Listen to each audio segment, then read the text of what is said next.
Couple quick suggestions to improve the game.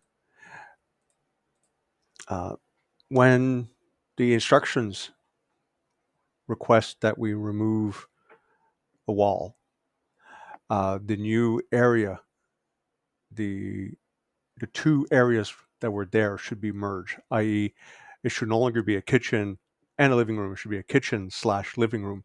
That way, for example, you can place the counters in the area that is the first part of the living room without finding yourself with a hyper crowded kitchen.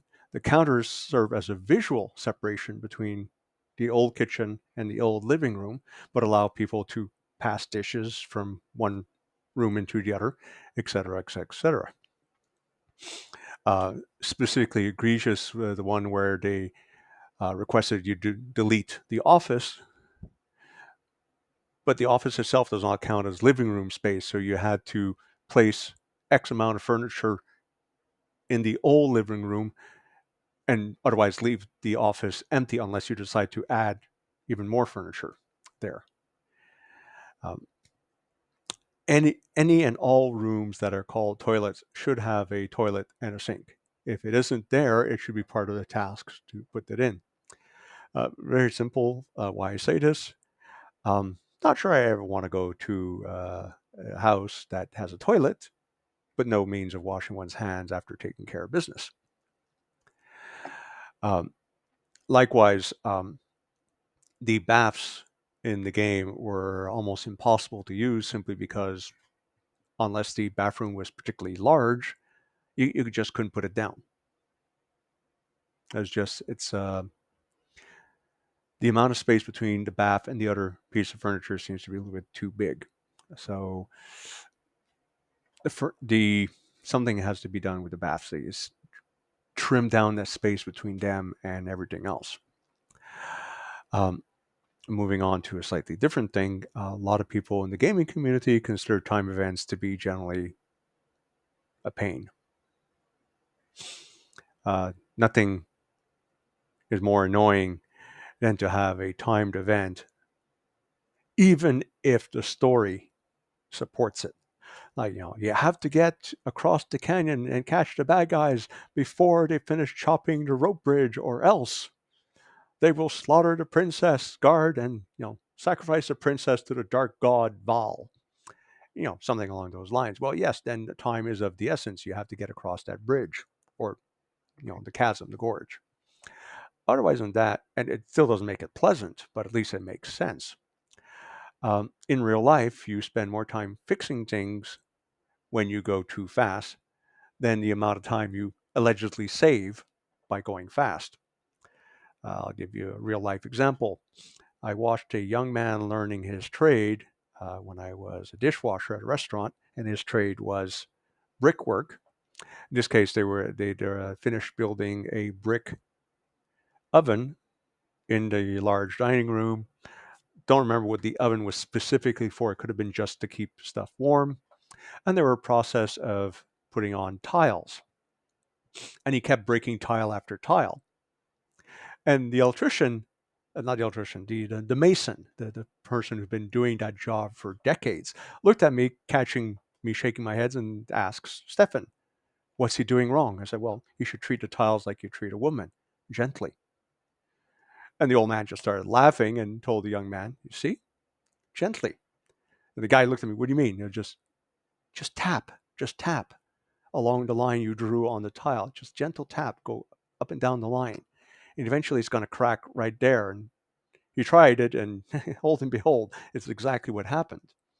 Um, so the amount of time he would have gained by going quickly, assuming that he didn't break half of the tiles he was breaking, he lost because he had to do the work twice over. And matter of fact, in this case, he wasn't even having any kind of success. Um, so time events are really a poor choice. Um, Doubly so in light of the fact there are certain events in the game that aren't time events, just like, well, do this, and if you finish it, then you get a great, perfect. If you don't finish it, you just can't continue the game. You don't have the option of leaving well enough alone and getting a poor grade or a fail from the narrator. So along with that, um, wallpaper. I have fond memories, and I'm using the word fond here rather incorrectly, of helping my mom put up wallpaper when I was a teenager. It is not something you do quickly. Yes, time may be of the essence. You don't have much time because you don't want the stuff to start drying before you put the wallpaper. But if you don't take your time, you end up having wallpaper that's not lined up properly. So the whole, oh, you have so many seconds to put the strip of wallpaper. No, no, no, no. It should become more a question of precision. How many strips of paper can you get perfectly aligned to get a perfect score? And take the time you need to do it. Crowbars. I, I'm going to be sarcastic here. I just can't help it.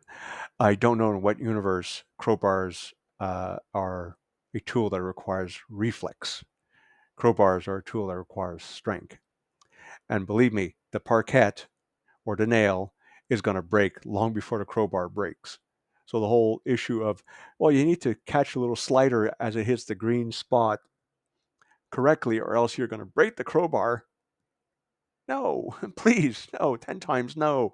Um, you may want to make it a strength thing in the sense that you rotate a joystick in a circle to indicate effort, or push it back and forth to indicate effort.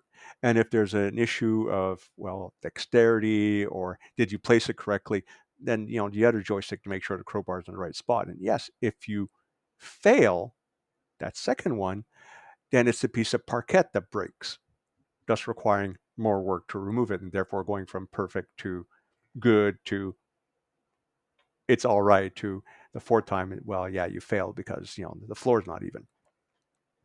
But crowbars don't require reflexes. They require strength. Electricity. Having worked at a workers' comp call center of the province I was living at the time, and having spoken to a gentleman who did everything right, but still something went wrong when he was working in the electrical box of a building, and God, I don't remember how many hundreds or thousands of volts go through him, and was literally crippled by the experience. You don't fuck around with electricity. So this idea of, you know, oh, you have to turn off the individual circuit breakers for the 4 wires and strip the wires and put them in the... No, no, no, no, no. This is not a timed event. This is a you do it fucking right event. Before you start working on the wires, did you turn off the circuit breaker? If you do that, 1 point. If you strip the wires that need to be stripped, another point. If you bring the wires to the correct outlet, another point. If you secure the wires, another point. If you turn the power back on, another point. If you get 6 points, you get perfect. If you get if you get 3 or less, you get a fail. Uh, you don't make this a rushed event. Sorry. I realize it's a video game, and I realize that asking for realism in a video game that's basically a cartoon may sound a little silly, but some adults are actually playing this game, and some adults, play video games to get away from the rush that is work, the unending rush to get things done in a minimum amount of time. And it's probably the reason why some people don't like time events in video games. Um, Consider either replacing these events or adding to these events cutscenes. Because we have a handyman who comes to the office one time and says, well, I've been offered better terms by so-and-so. And eventually decides to stay with your character. Why not have him and your character? A little video of them, taking, the parquet apart with crowbars, and your character fucks up and the handyman goes, you got to slow down. It's not a competition. And, you make a mistake with the wallpaper, and the handyman looks at it and goes, well, I hope they're not going to notice you. We're going to put the fridge there, right? Things like that, a little cutscene. Um, Allow us to move up and down the stairs while carrying stuff. I'm sorry, but oh, for crying out loud, that is so silly. Uh, Especially the one with the plants, where the orders are to take the plants from downstairs and bring them upstairs to the greenhouse. Yeah. There probably are a few other suggestions that I may have thought of and either alluded to or referred to in the previous videos or just plain forgot, which are not coming to mind right now. But it's a good little game. Um, the issue of some pieces not fitting correctly, some pieces registering as being in the wall when there's clearly a gap between the wall and the piece, a little bit annoying. Um, I hope you consider doing a patch and fix a few things and tweak a few things. Certainly, anyone who wants to just spend a week having fun, I would recommend the game. Having said that, I wish you a fond farewell. Take care.